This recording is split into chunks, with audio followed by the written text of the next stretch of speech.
So, നമ്മൾ കഴിഞ്ഞ ക്ലാസ്സിൽ കണ്ടിരുന്നത് ഏജ്-റിലേറ്റഡ് മാക്കുലർ ഡിസീസസ് ആൻഡ് കൊറിയോറെറ്റിനോപ്പതിയാണ്. ഇനി അടുത്തത് നമ്മൾ മാക്കുലർ എഡിമയിലോട്ടാണ് പോകുന്നത്. സോ മാക്കുലർ എഡിമ എന്ന് പറഞ്ഞാൽ അഗെയിൻ ആ നെയിം ഇറ്റ്സെൽഫ് സജസ്റ്റ് മാക്കുലയിലുള്ള ഒരു എഡിമ, അതാണ് macular oedema. So the main reasons of macular edema, it can be due to intraocular or it can be due to any systemic diseases. So mainly macular edema is associated with your vascular disease. This is the most common reason for your macular edema. Vascular diseases in varinal diseases which are involving your blood vessels and blood related conditions such as diabetes mellitus, retinal vein occlusion, radiational retinopathies. നമുക്ക് എല്ലാവർക്കും അറിയാം diabetes uncontrolled ആണെങ്കിൽ it can leads to a retinopathy. So റെറ്റിനോപ്പതിയിൽ തന്നെ ഒരു particular macular suggest ചെയ്തിട്ട് ഉണ്ടാവുന്ന ഒരു ഡിസീസാണ് മാക്കുലർ എഡിമ എന്ന് പറയുന്നത്. ഇനി വാസ്കുലർ ഡിസീസ് അല്ലാതെ inflammatory diseases such as uveitis, pars planitis, അതേപോലെ due to some post operative conditions such as post cataract surgery, post laser procedures, or in some inherited dystrophies, any tumor related edema, അല്ലെങ്കിൽ induced from some modes of drug. So it can be due to any reason your macular edema. So mainly എന്താണ് macular edema എന്ന് പറഞ്ഞാൽ between your outer plexiform layer and the inner nuclear layer of the retina, there will be accumulation of fluid. So, fluid accumulate ചെയ്യുന്നതുകൊണ്ട് തന്നെ പതുക്കെ നമുക്ക് നീർക്കെട്ടൊക്കെ വരുമ്പം it will protrude, അല്ലേ? ആ layer will protrude and it can form like a cyst. ഒരു cyst പോലെ ആവാൻ ചാൻസസ് ഉണ്ട്. So, it can be due to the rupture in your Muller cells. Muller cells റെറ്റിനുലർ സെൽസ് ആണ്, അതിന്റെ റപ്ചർ കാരണമാകാം. ഇല്ലെങ്കിൽ it can be due to any microcystic spaces, അല്ലെങ്കിൽ എന്തെങ്കിലും ഹെമറേജ്, പോസ്റ്റ് ഹെമറേജ് കാരണമാവാം, അല്ലെങ്കിൽ നിങ്ങളുടെ റെറ്റിനയിൽ എന്തെങ്കിലും ഹോൾ ഉണ്ടായിട്ട് ആ ഹോളിൽ നിന്ന് എഡിമ റെറ്റിനക്കകത്തേക്ക് വരുന്നതാവാം. So it can be again due to many reasons. ശരിക്കും എന്താണെന്ന് പറഞ്ഞാൽ നിങ്ങളുടെ ഔട്ടർ പ്ലെക്സിഫോം ലെയറിലും ഇന്നർ ന്യൂക്ലിയർ ലെയറിന്റെയും ഇടയ്ക്ക് ഫ്ലൂയിഡ് അക്യുമുലേറ്റ് ആകുന്നതാണ്, which can leads to again central field loss. So presentation എന്ന് പറയുന്നത് patient will be reporting blurring of vision and distortion in the visual field. അവർ കാണുന്ന ഫീൽഡിൽ ഡിസ്റ്റോർഷൻ കാണും and visual acuity also reduces. Main risk factor is diabetes and your venal occlusions like branch retinal vein occlusion ഒക്കെയാണ് main risk factor എന്ന് പറയുന്നത്. Sign again നമ്മൾ OCT ഒക്കെ എടുക്കുമ്പോൾ നമ്മുടെ ആ ഫോവിയയിൽ ഒരു ഡിപ്രഷൻ ഉണ്ടല്ലോ, that will be lost in case of macular oedema. And secondary to the macular oedema your retina can be thickened. റെറ്റിനയുടെ തിക്നെസ് കൂടും, സിസ്റ്റോയിഡ് ഏരിയാസ് ഉണ്ടാവും, പിന്നെ ഓപ്റ്റിക് ഡിസ്കിൽ സ്വെല്ലിംഗ് കാണാം, അതേപോലെ തന്നെ ഹോളും ഡെവലപ്പ് ചെയ്യാനുള്ള ചാൻസസ് ഉണ്ട്. Main investigation first and foremost Amsler chart കൊടുക്കുക. ആംസ്ലർ ചാർട്ടിൽ സെൻട്രൽ ബ്ലറിംഗ് റിപ്പോർട്ട് ചെയ്യുന്നുണ്ട് പേഷ്യന്റ്, അല്ലെങ്കിൽ എന്തെങ്കിലും ഡിസ്റ്റോർഷൻ റിപ്പോർട്ട് ചെയ്യുന്നുണ്ടെങ്കിൽ it can be the reason can be macular oedema. Again നമ്മൾ ഫ്ലൂറസെന്റ് ആൻജിയോഗ്രാം എടുക്കുമ്പം ഇറ്റ് ക്യാൻ ഷോ ലീക്കേജിന്റെ അവിടെ ഹൈപ്പർ ഫ്ലൂറസെന്റ് സ്പോട്സ് കാണാനുള്ള ചാൻസസ് ഉണ്ട്. Okay,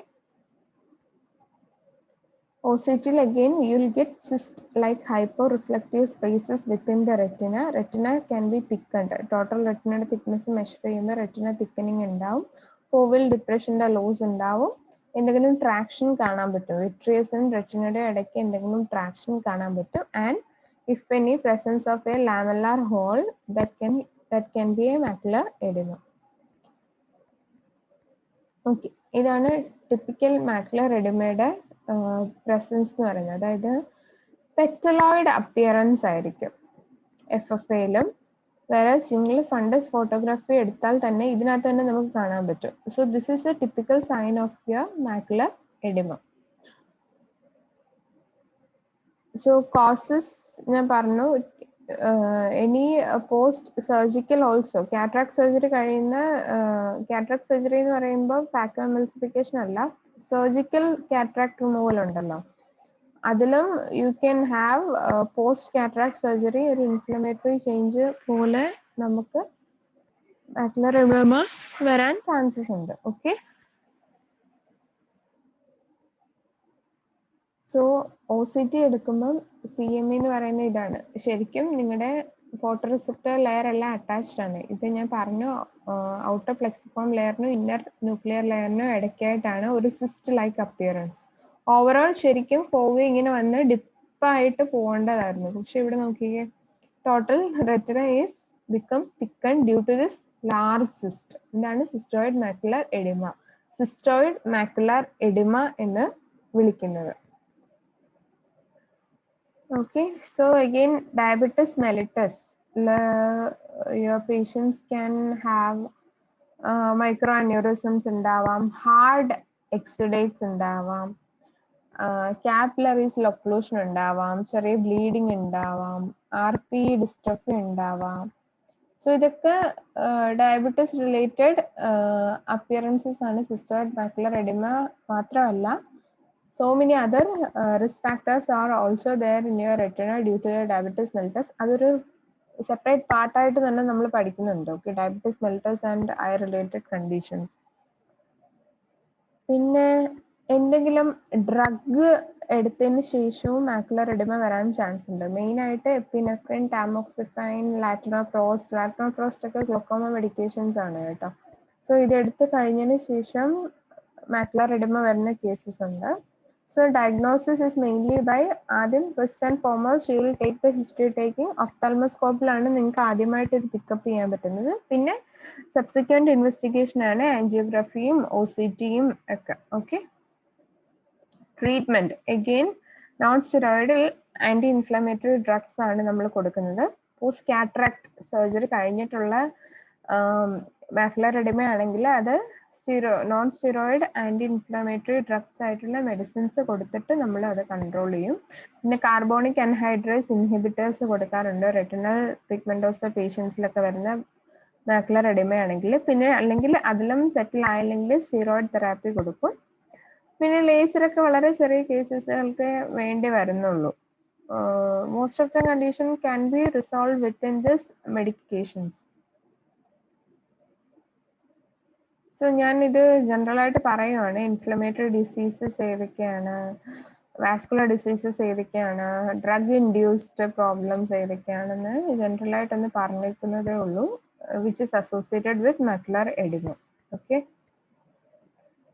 it can be due to dystrophies, vitreomacular traction, tumors, due to any other systemic disease like leukemia, myeloma, renal failure. ഇങ്ങനത്തെ കേസസിലും macular oedema വരാനുള്ള chances കൂടുതലാണ്.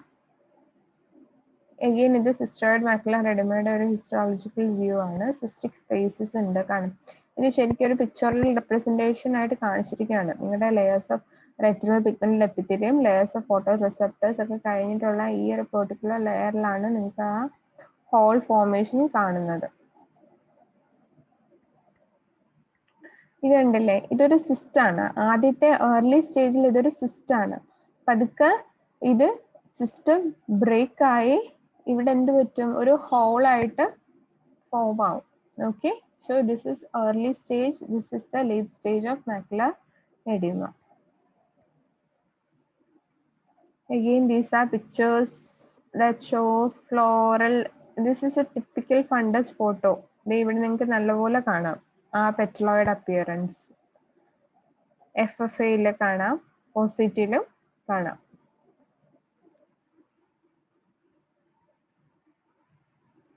Okay, so അതാണ് macular oedema.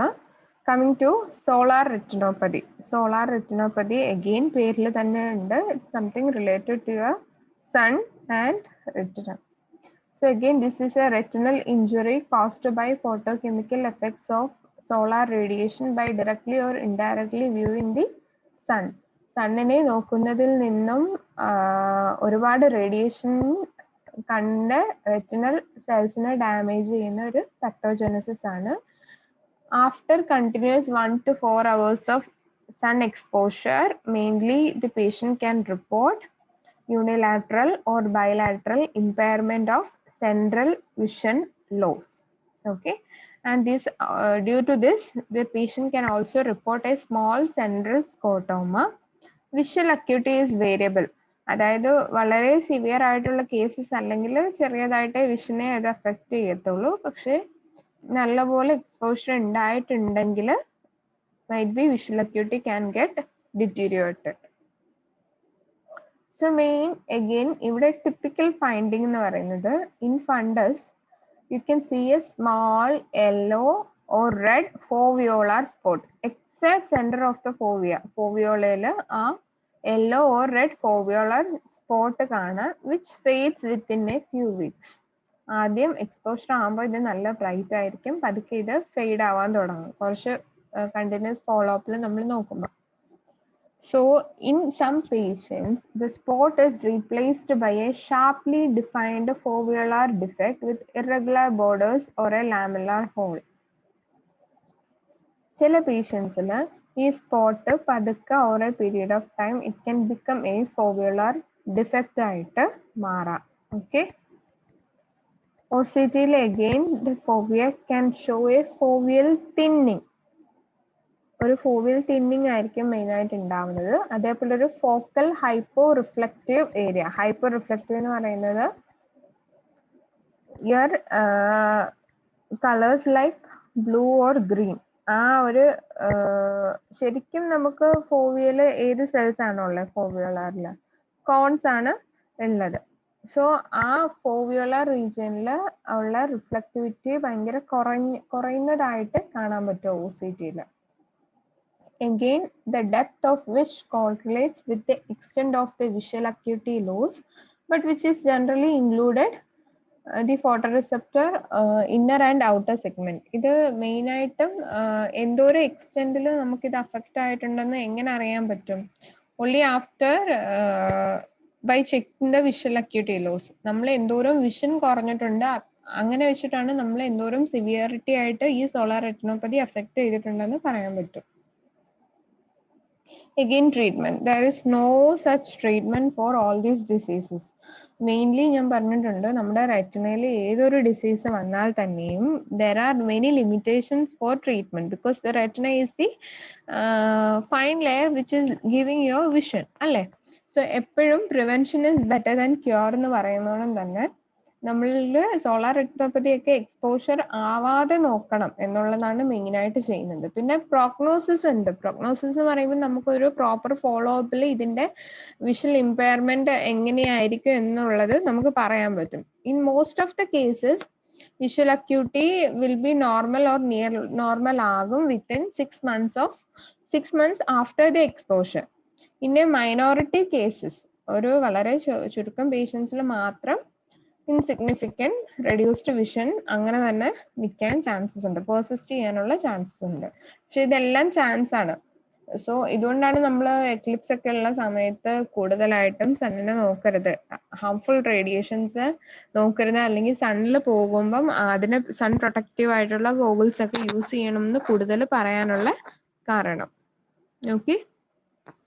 So coming to Eales disease, again Eales disease is something which related to your systemic disease as well as your retina. Eales disease is a condition where it is bilateral. രണ്ട് കണ്ണിനും വരാം. Idiopathic. Again the reason is idiopathic എന്ന് പറയുന്നാൽ the etiology of the disease is unknown. എന്താ reason എന്ന് നമുക്ക് അറിയത്തില്ല. It is an occlusive peripheral periphlebitis and neovascularization of your fundus. Something related to your vascularization of your fundus and the retina. Caucasians main ആയിട്ട് rare ആണ്, പക്ഷേ young Asian മെയിൽസിൽ ഇതിന്റെ morbidity കൂടുതലായിട്ട് കാണാനുണ്ട്. കൂടുതലും it is associated with tubercular protein hypersensitivity. Main ആയിട്ടും 3rd to 5th decade of ലൈഫിലായിരിക്കും ഇത് കാണുന്നത് with vitreous haemorrhage. Main signs of Eales disease എന്ന് പറയുന്നത് periphlebitis, occlusion of your vessels and retinal neovascularisation. uveitis is also common in this condition.